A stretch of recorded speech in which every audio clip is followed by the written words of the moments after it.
Yeah, 15% doesn't seem like enough, though. That's what I'm thinking. That seems low. No, for sure. 15%? Yeah. Especially if it's something that you weren't self-motivated in doing. Like you were like, if you were forced into... Which is, I think, the case for like 90% of young actors. Yeah. I wouldn't be surprised. I remember a lot of frowns on those little faces. Like, I don't think people were stoked to... I think it's a weird business. I don't think kids love it. It's almost like exploitation, unless the children are really into it, unless they're like, that's all I want to do, and I bet you that can spot exists. them. Well, for sure, but you can spot them a mile away because they come in like tap dancing and Yeah. they're like got a big smile on their face and they seem so. I remember like for commercial auditions, sometimes kids would just seem so bubbly and excited to be there, and I remember feeling so uncomfortable. And usually there were a couple other kids there who seemed as uncomfortable as I did. But if you can tell, wouldn't the kids that weren't so motivated and excited not get the parts?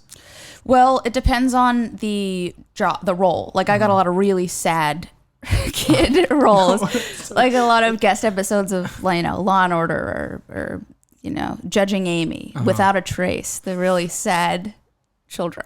Oh my God. But then I wound up not playing a sad child for a long time, so go figure. Yeah. Was there ever a point though where you're just like, I don't want to do this, I don't want to go in this role? Or was it forced? Was it forced on you? Like, hey, we gotta pay the bills. We gotta take this role. That's a good question. I remember I would cry on several occasions when it just felt like it really got to be too much, and I'd tell my mom, I don't want to do this anymore.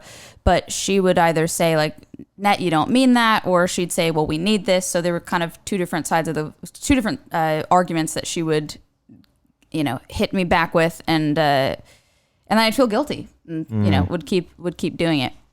Yeah, I remember. I mean, it's definitely not on the same scale at all.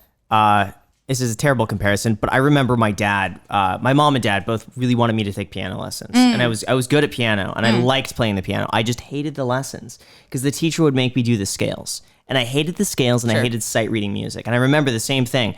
I would be like screaming and crying because I was like maybe 4 or 5 years old because I didn't want to go to piano lessons. Yeah. And so my parents would bribe me.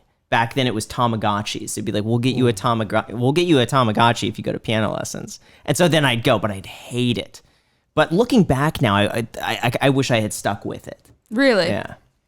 When did you stop? How old were you? Six or 7. So you did it for a couple years. I did it for a couple Which years. feels like so long at that age.